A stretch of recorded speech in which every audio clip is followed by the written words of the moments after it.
Así que nada, se me olvidó apuntar los textos que siempre tenemos que dar a los chicos, pero me perdonarán porque mi cabecita aún no estaba muy en su sitio. Vale. Los textos no son complicados y no son muchos. Voy a ser muy básica hoy. Vamos a coger un texto casi navideño, yo diría, casi, porque no vamos a ir al texto de José y María, pero vamos a entrar en Lucas 1, del 5 al 8, y vamos a hablar pues de un milagro. Siempre se habla de los milagros de la Navidad, hay un montón de cuentos por ahí del milagro de la Navidad. ¿Se me oye o...? ¿Qué? Vale, Lucas 1, del 5 al 8. Se oye hablar de los milagros de la Navidad. Muchas gracias. Y yo quiero hoy hablaros de un milagro que fue justo antes de la Navidad. Entonces, vamos a leer la historia de dos personas que yo diría, las llamaría extraordinarias, bien que discretas. A veces las personas más discretas, que menos se ven, son las que más extraordinarias resultan cuando Dios hace una obra en sus vidas, ¿no? Y vamos a leer Lucas 1, del 5 al 8. Dice, hubo en los días de Herodes, rey de Judea, un sacerdote llamado Zacarías, de la clase de Abías. Su mujer era de las hijas de Aarón y se llamaba Elisabet. Ambos eran justos delante de Dios y andaban irreprensibles en todos los mandamientos y ordenanzas del Señor. Pero no tenían hijo porque Elisabet era estéril y ambos eran ya de edad avanzada. Aconteció que ejerciendo Zacarías el sacerdocio delante de Dios según el orden de su clase, vamos a ir un poquito más adelante, seguimos en el 9, conforme a la costumbre del sacerdocio, le tocó en suerte ofrecer el incienso entrando en el santuario del Señor. Vamos a ir hasta ahí. Bien, Zacarías pues era un sacerdote y era pues pertenecía al grupo de Abías. Si miramos en los que venían antes, los antecesores, tenemos en el tiempo del rey David, el rey David había instaurado pues un orden dentro de los sacerdotes que servían en la casa de Dios, en el templo. Y dentro de esos sacerdotes iban por turnos, estaban súper bien preparados, entrenados y organizados. No era una organización cualquiera, no era que a uno le apetecía servir hoy y mañana no, sino que iban por grupos, por familias. Y generaciones más tarde, Zacarías seguía conservando el orden que le tocaba según pues, el grupo y la familia de Abías. Entonces, los sacerdotes acostumbraban pues, al grupo que le tocaba en ese año ofrecer, tenía que entrar en el templo uno, en la parte del lugar santísimo, y solo podía entrar uno y una vez en su vida. Entonces, eso lo turnaban a suertes. Al que le tocase la suerte, pues entraba en ese lugar. Y, oh, increíble, pues le tocó la suerte a Zacarías. Zacarías era un hombre que, según lo que acabo de leer ahora, era un hombre extraordinario, era un hombre increíble. Pero no solo él era increíble, su mujer era tan increíble como él. Los dos, dice la palabra, que eran justos delante de Dios. No delante de los hombres, no es que cayeran bien a la gente, no tenían buena apariencia, no, eran justos delante de Dios. Y eso a mí me llamó mucho la atención, porque a veces las apariencias son tan importantes que más vale parecer justo que serlo. Parecer un buen cristiano que realmente serlo. O parecer que hago buenas cosas antes que lo que hay en mi corazón. Y esta gente era justa porque lo decía Dios, no porque lo dijera otra persona. Bien, los dos tenían un enorme problema, un grave problema, y en esa época era realmente grave. Los dos no tenían hijos, no habían podido concebir. Elisabet era estéril, y en esa época, pues, el no tener un hijo era una señal de maldición. No era, pues, no he podido y no he podido, no. Era como que Dios estaba en contra de ti, Dios se oponía a ti. Era una señal de vergüenza pública dentro del pueblo. O sea, no era cualquier cosa, no era, pues, oye, no se puede, es lo que hay. No, era juzgados por el pueblo por no poder tener hijos. Yo me imagino lo que la gente cotilla como era, tenía que decir en aquel entonces de Elisabet y de Zacarías. Sí, parecen muy justos, pero vete tú a saber en su vida personal lo que no se ve. La gente hablaría mal, obviamente, de ellos. ¿Por qué sé que la gente hablaría mal? Porque versículos más adelante se nos dice que Elisabet se había sentido afrentada, es decir, humillada, avergonzada públicamente toda su vida. Entonces, por eso sé que se sentían así. Pero eran justos delante de Dios. Da igual lo que pensara la gente, da igual lo que opinasen de ellos. Ellos eran justos delante de Dios. Y bien, les ha tocado vivir una vida dura, una vida de vergüenza a nivel público, aunque no había motivo para ello. Y esto a mí me dice que a veces alguien puede ser transparente frente a Dios, sincero frente a Dios, con una buena fe, fiel en su servicio, fiel en lo que sabe de Dios, dispuesto a dejar que Dios haga cosas en su vida, y aún así pueden haber áreas en tu vida en donde hay esterilidad, en donde las cosas no funcionan, no vale, no surge, no pasa, y no tiene nada que ver con tu situación frente a Dios, ¿no? Pueden haber áreas de tu vida estériles, puede ser, no sé, cualquier cosa. Puedes tener enfermedad en tu familia, hijos enfermos, hijos lejos de Dios, como nos pasa a algunos. Puedes tener situación económica que va de caos en caos, que parece que no surge, que no remonta, y puede no ser dado a porque tú gestionas mal tu vida o porque tú haces mal las cosas, sino porque es algo que es un trato de Dios contigo. Y a veces, en estos casos, puede ser que la gente piense, claro, a este le pasa esto por lo otro, porque nunca falta quien juzgue el por qué hay esterilidad en zonas de tu vida, ¿no? Pero también puede ser que tú veas a otros que andan mal, que su vida es un caos espiritualmente, que son un desastre, que no funcionan con Dios con fidelidad, y sin embargo puede ser que esas personas les funcione todo muy bien, de maravilla. No tienen problemas como los tuyos aparentemente. Y yo recuerdo cuando yo leo la biografía de David Wilkerson, las terribles pruebas de cáncer que tuvo que pasar con su esposa, con su hija, con su nieta. Y tú dices, vamos a ver, en esa familia ¿qué hay? Pecado, no hay fe, no hay visión, ¿qué falta? Y era un hombre de Dios impresionante y murió pues habiendo pasado por unas pruebas impresionantes, pero también fue un hombre de Dios muy usado. La vida a veces no es justa. Podía pensar Zacarías, no es justo, ¿por qué me toca a mí aguantar esto cuando hay otros que les va todo mucho mejor que a mí? Y Eclesiastés 8:10 habla un poquito de esta injusticia, ¿no? Yo he oído muchas veces decir a las buenas personas les tienen que pasar buenas cosas, eso es un dicho de la calle, obviamente no es un dicho bíblico, pero es un dicho de la calle. Somos buenas personas y a las buenas personas nos tienen que pasar buenas cosas, ¿no? Dice Eclesiastés 8:10, asimismo he visto a los inicuos sepultados con honra, mas a los que frecuentaban el lugar santo fueron luego puestos en olvido en la ciudad donde habían actuado con rectitud. Esto también es vanidad. ¿Qué quiero decir con esto? Que puede ser una persona que funciona completamente la voluntad de Dios y aún así tener cosas que no van bien, que no funcionan bien o que están como ahí, estancadas, ¿no? Bien, ¿qué estaba haciendo Zacarías en este momento de su vida? ¿Qué estaba haciendo? Vamos al versículo 8 otra vez, Lucas 1:8. Dice, aconteció que ejerciendo Zacarías el sacerdocio delante de Dios según el orden de su clase. Esto es muy importante, es un texto clave. ¿Qué estaba haciendo Zacarías en este momento de su vida? Ejerciendo el sacerdocio. Tú puedes decir, claro, es que le tocaba ejercer el sacerdocio, era lo que le tocaba, ¿no?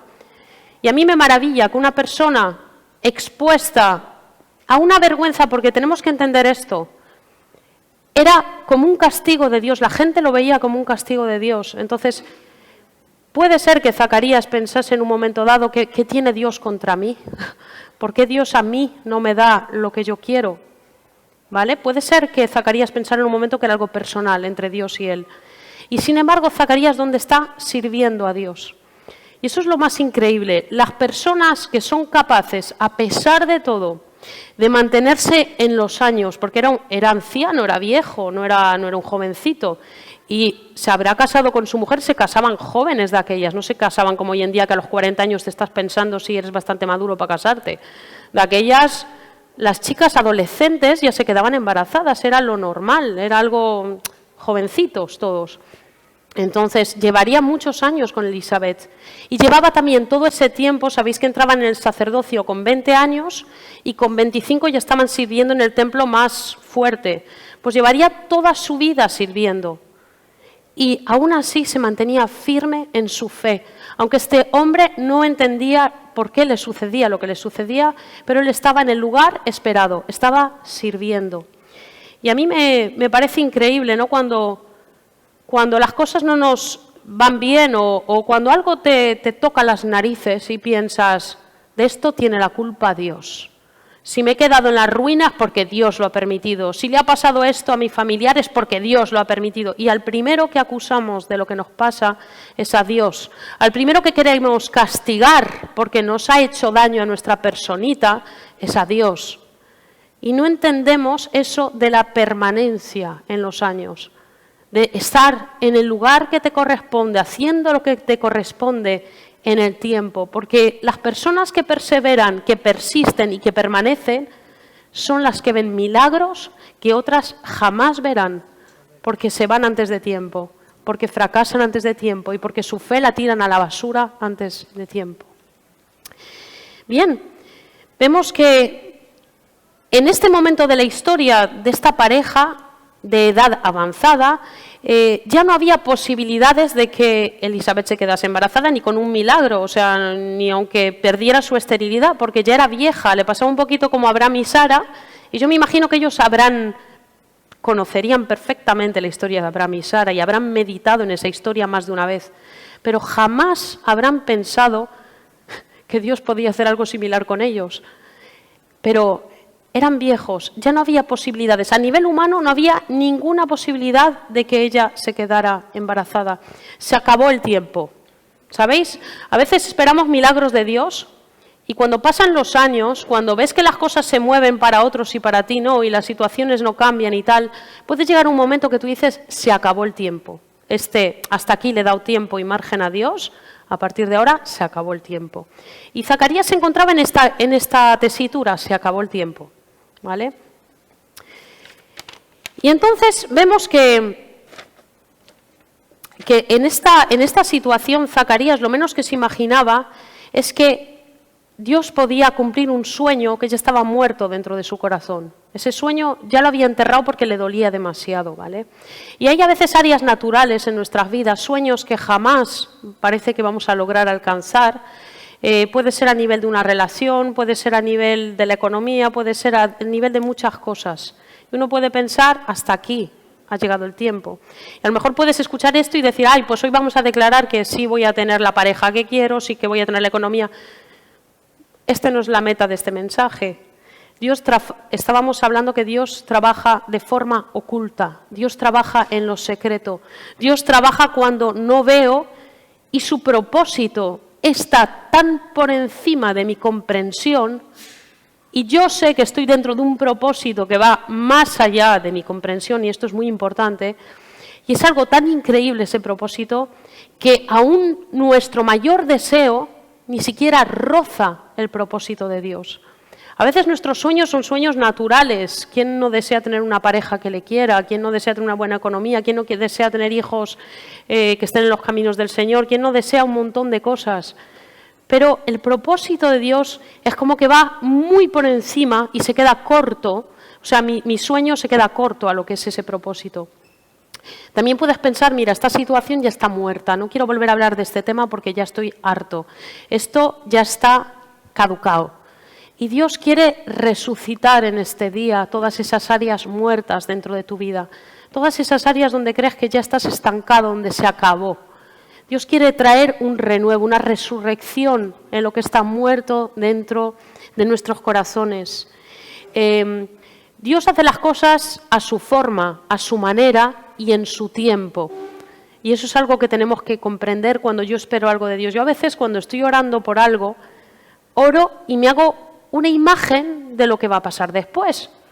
Yo estoy declarando una cosa, estoy pidiendo por esto, por lo otro, y de repente Dios empieza a contestar y digo, pues no se parece a algo que yo le había... O sea, es la respuesta, pero no es la forma como yo había imaginado que iba a suceder, ni siquiera se parece, ¿no?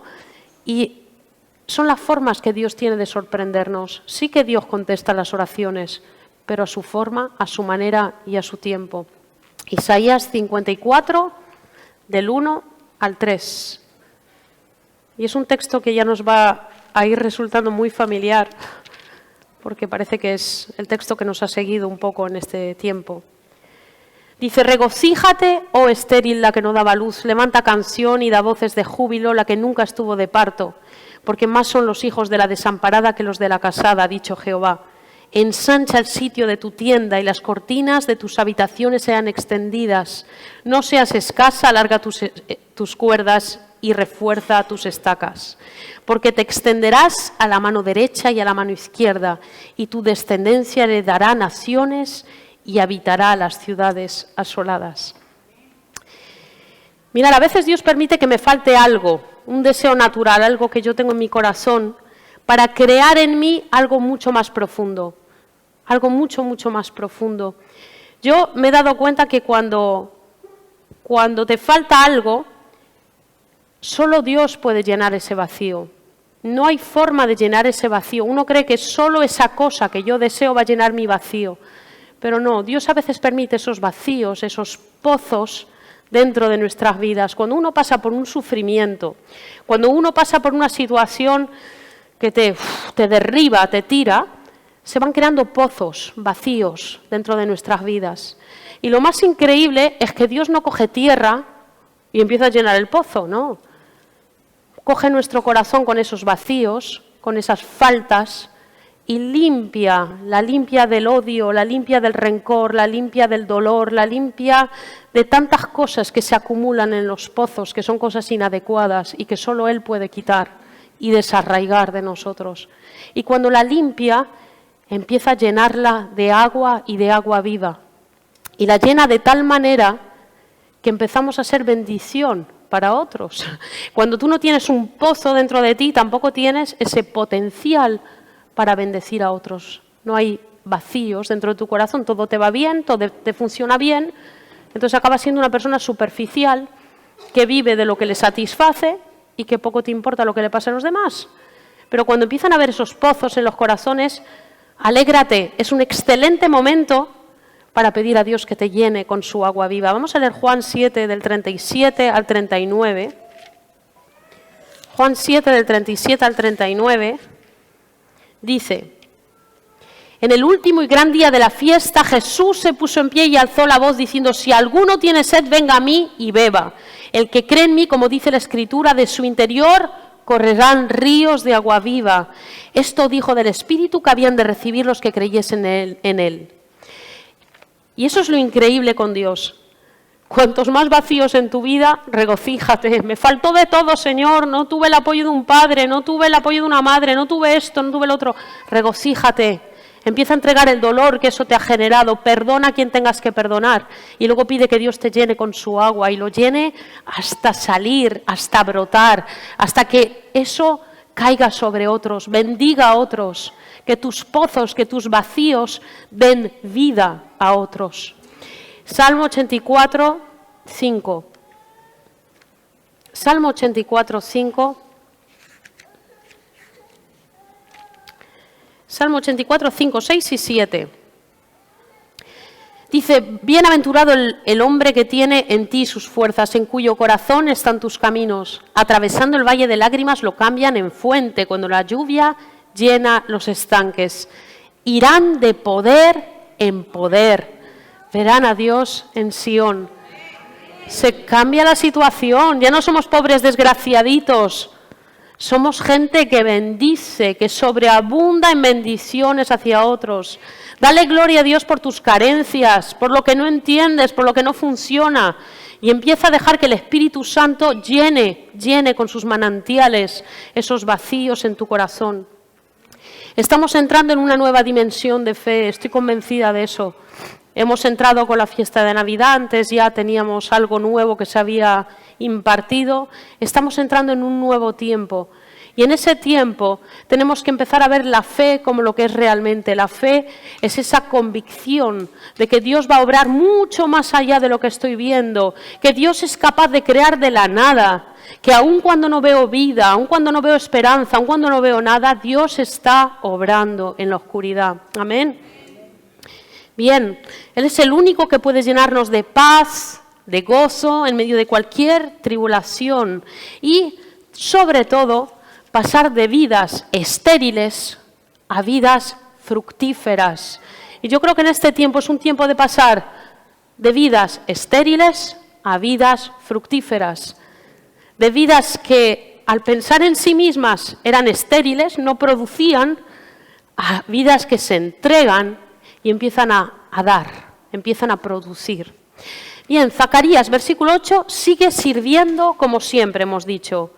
A pesar de la rutina, a pesar de que hacía lo que le tocaba hacer y punto, de la repetición. A algunos no nos gusta la rutina ni la repetición. A mí, yo soy de, ya veis mi pelo, o sea, cada 4 días me hago cosas. Me gusta la creatividad, me gusta que se muevan las cosas.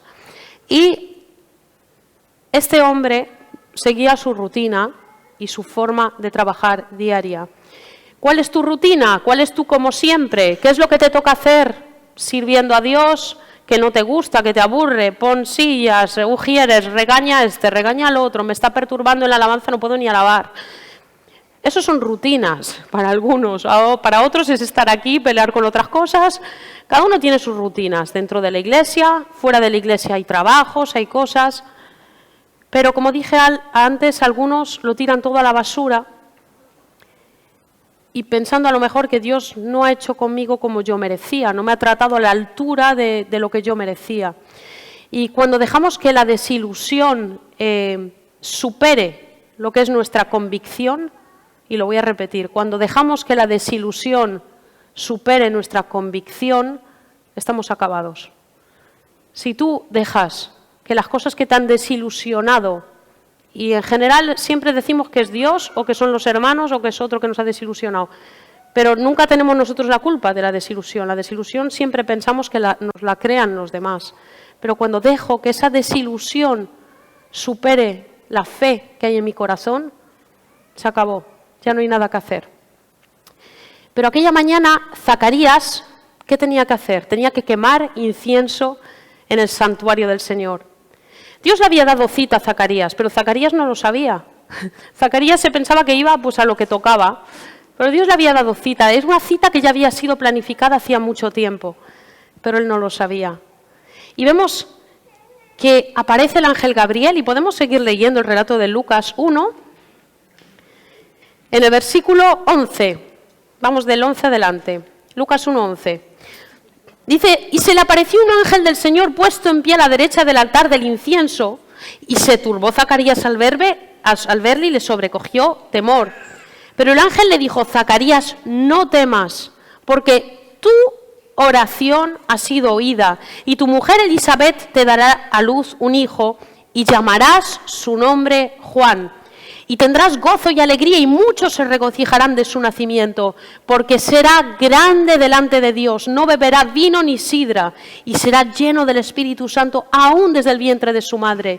Y hará que muchos de los hijos de Israel se conviertan al Señor Dios de ellos, e irá delante de él con el espíritu y el poder de Elías, para hacer volver los corazones de los padres a los hijos y de los rebeldes a la prudencia de los justos, para preparar al Señor un pueblo bien dispuesto. Dijo Zacarías al ángel, ¿en qué conoceré esto? Porque yo soy viejo y mi mujer es de edad avanzada.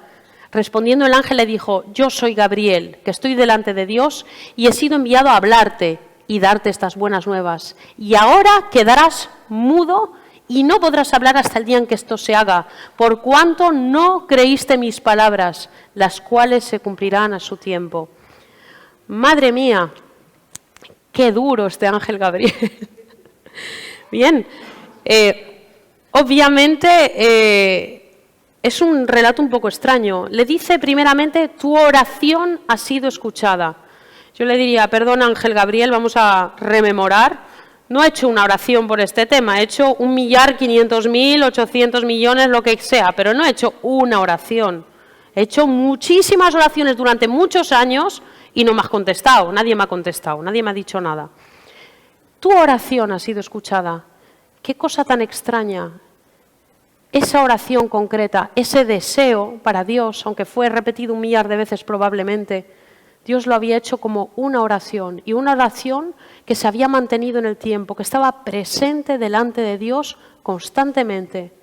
Somos conscientes que nuestras oraciones, aunque no tengamos las respuestas que queramos ni a la forma que queremos, están presentes delante de Dios. A mí me sorprende a veces cuando yo recuerdo oraciones que yo hacía cuando era pequeña, desde mi conocimiento de pequeña, pero yo lo oraba mucho a Dios.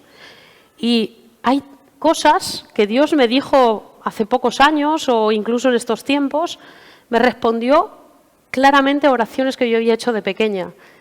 Y pienso, qué Dios tan extraordinario, o sea, es increíble. Me estás hablando de algo que yo te pedí, que era una chorrada, además mi forma de expresarlo era una chorrada, pero era un deseo de mi corazón en aquel entonces. Y Dios me contesta hoy en día y me dice, mira, te he dado lo que me pedías, esto, lo otro, en tu corazón, en tu carácter, en tu forma, te he transformado así, te he hecho así. ¿No era lo que me pedías de pequeña? Pues lo he hecho. Y me deja, pues, no sé, mi oración no había sido escuchada. Estaba presente delante de Dios. Y tú piensas a veces, bueno, yo le pedí muchas cosas a Dios y a mí Dios no hace ningún favor. Tus oraciones son escuchadas con atención delante de Dios. Y eso, cada vez que formules una petición, sepas que está presente delante de Él. Bien, yo creo que en ese tiempo Zacarías ya no tenía ninguna esperanza de que esa oración jamás fuese contestada. Entonces uno piensa, hay que ver Zacarías, qué poca fe que tenía. Pero es que, escucharme, es como si hoy en día te contestaran a algo que tú has pedido hace 30 años y que para ti ya era claramente que no, que era imposible, que no. O sea, ya sabes que es imposible. Pues el ángel llega, lo sorprende, le da miedo ver un ángel y encima le dice algo que para él ya estaba muerto, era un sueño muerto, ya había anulado toda esperanza. Entonces, claro, su poca fe era en respuesta a pensar que Dios era el Dios que contestaba en el momento que tocaba, pero que en ese momento ya no tocaba.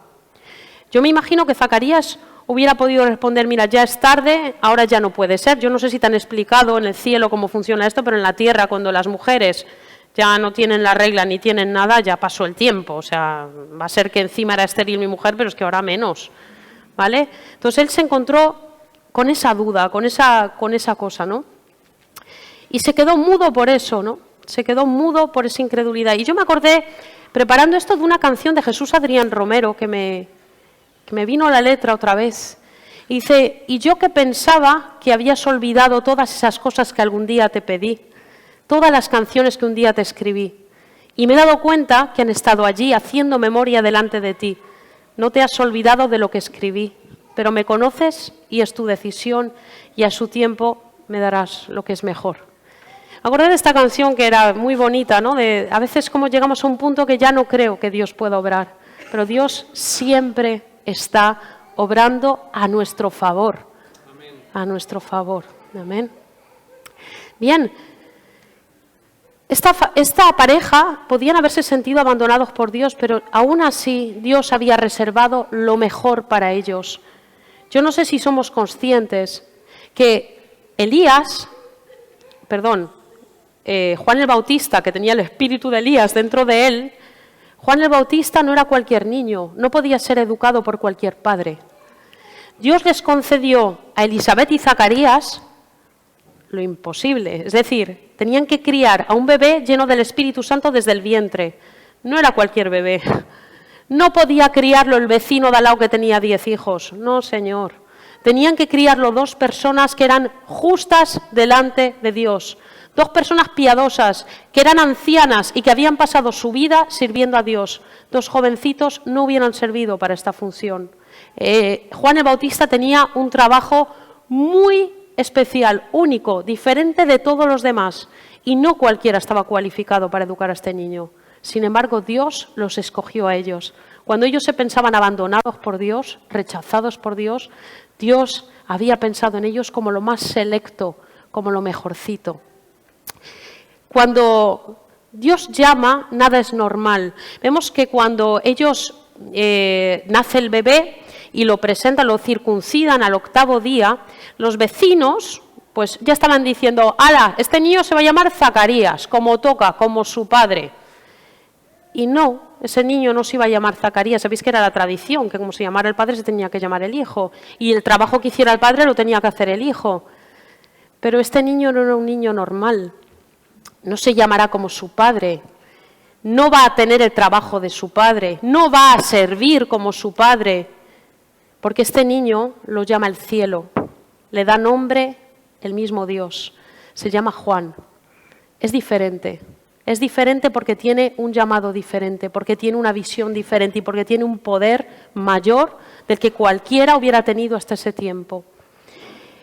Este niño iba a causar un revuelo en toda la nación. No sé si somos conscientes del revuelo que causó Juan el Bautista. El ministerio de Juan el Bautista fue muy cortito, 6 meses antes de que llegara Jesús. Sin embargo, en 6 meses causó un revuelo en su nación, lo puso todo patas arriba. Hasta tal punto que obviamente lo tuvo que matar, era Herodes, ¿no?, el que lo mató. Lo tenía que matar porque molestaba. Cuando él hablaba, tenía un tal poder. Uno piensa que este hombre hablaba pues gritoneando. No, tenía un poder de Dios en su palabra, que cuando él profería una palabra la gente reaccionaba, para bien o para mal. Dice que paganos, soldados, decían, ¿qué tenemos que hacer para ser salvos? Y este les decía el camino del arrepentimiento. Y eso era algo increíble. ¿Qué pensamos? ¿Que era una cosa natural, normal? No. Que la gente reaccionara es porque había poder en sus palabras. Había poder en sus palabras. Para eso Dios había necesitado a 2 personas, a Zacarías y Elisabet. Mirad, cuando Dios forma una vida para su propósito, lo hace en el silencio.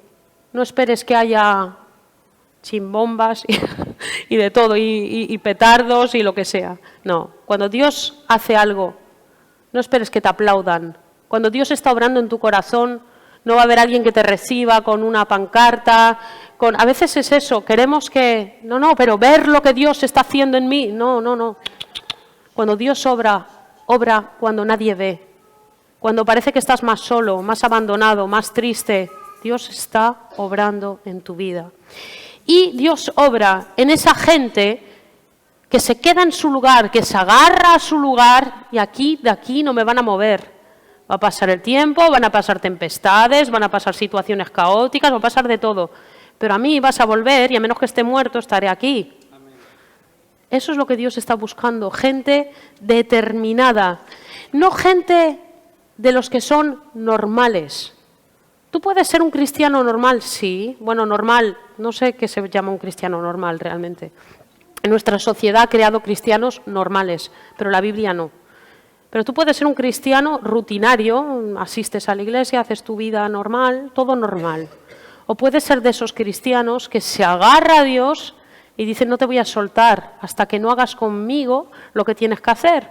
Me da igual cómo contestes, yo te tiro las peticiones a ti, Señor, haz lo que quieras. Tú verás cómo respondes a mis oraciones. Yo hace tiempo que yo no le pongo estructura a mi oración, porque veo que si le pongo mucha estructura, luego me la veo toda rota. Así que yo oro, Señor, tú sabes la situación, yo quiero que esto cambie, yo quiero que... Y ya está, y que él haga lo que le dé la gana. Pero Dios siempre se encarga de romper tus esquemas humanos. Zacarías y Elisabet vieron sus esquemas humanos totalmente rotos. Su fe, obviamente, a partir de ese momento ya no fue nunca más la misma. Yo no sé si vieron morir a su hijo murió joven, pero murió con un propósito bien claro. Y a veces, si la meta es cumplir el propósito de Dios, a lo mejor no es un colorín colorado, este cuento se ha acabado y es bien bonito, pero sí que es cierto que cuando Dios obra, las cosas son perfectas. Aunque humanamente parezcan caóticas, en Dios son perfectas. Bien, Zacarías tuvo que quedarse mudo 9 meses por causa de su incredulidad.